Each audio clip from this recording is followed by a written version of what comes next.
Hello, in this video I'm going to go over the Necron Star Collecting Box and basically what I get out of it and generally the kind of savings and the points values as well.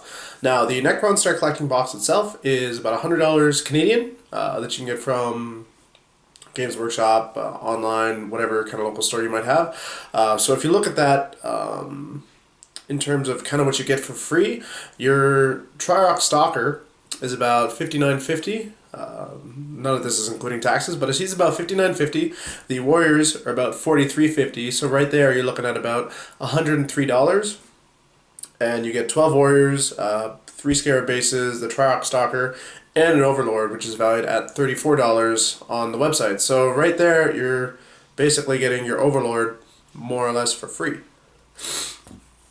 Now the Star Collecting Box will come out to around 480 points, 500 if you fully kit out everything, which is actually a really good Star Collecting point, just to get like a 500 point force, and you're going to use everything. The Tri-Rock Stalker is going to help you like re-rolling ones for the Warriors, so and 24 shots at rapid fire range is pretty good.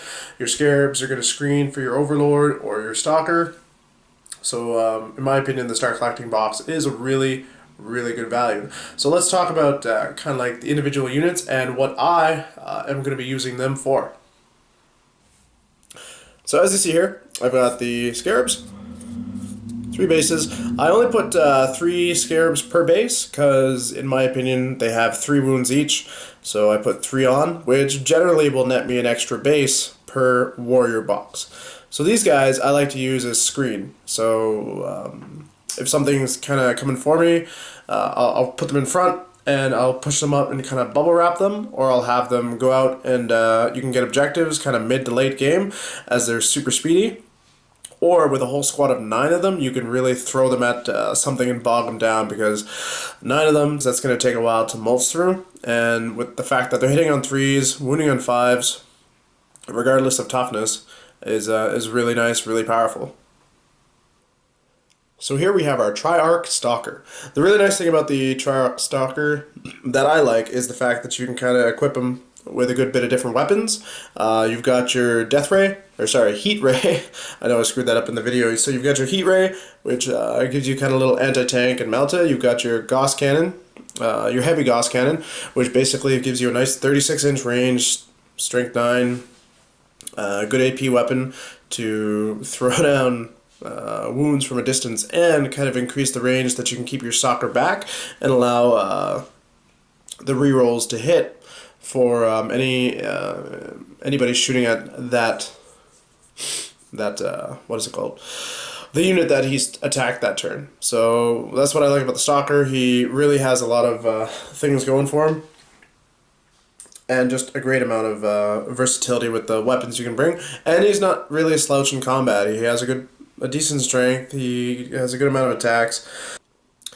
Alright, let's talk about the Overlord. So, the Overlord I really like. It's a beautiful model that they've included, and I really like the what people used as the Void Reaper back in 7th edition. I just kind of, it's a war scythe now.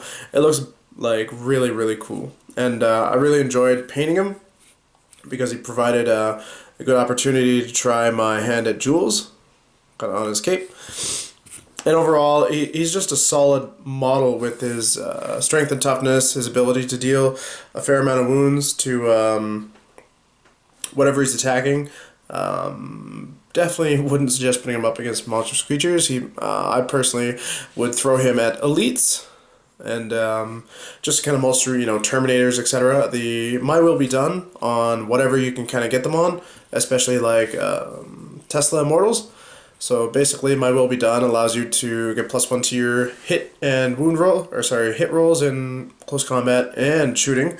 So if you use that on your Tesla Immortals, you're looking at Tesla going off on a 5+ instead of just a 6+, because 5 becomes a 6, 6 becomes a 7, etc. So that makes the Overlord a great force multiplier, and yeah, keep him protected, with the Scarabs if you need to. Last but not least, we have our Warriors. I like taking the extra Gauss blaster rods from the Immortals box when I make death marks, and using these rods for the Gauss flares instead of the green rods. I think they just look better, and you'll find they use this design in the artwork for a lot of the Necrons in 7th edition. So Warriors, what can I say about Warriors other than, like, you know, take them in 20s?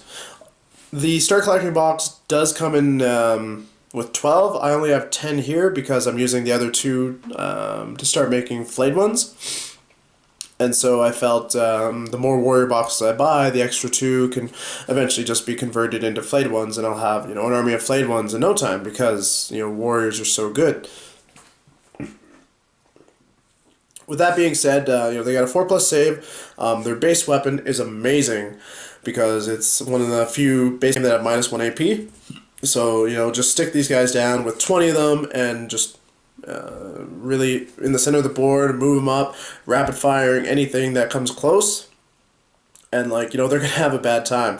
Not to mention, you know, my will be done on these guys, you know, having them hit on 2+, and then if they get charged, being able to fight back and hit on a 2+.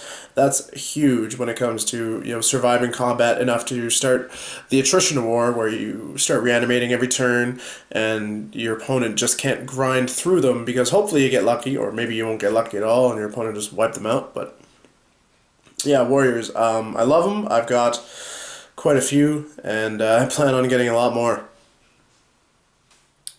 So that's a summary of the Necron Star Collecting box and what I have and what I plan on using them for as I move forward. So stay tuned for the next summary, which will be, I think we're going up to 750 points. If you like what you saw, don't forget to hit that like button and subscribe, and have a look for the Necron versus Tyranids video that we're going to be doing shortly.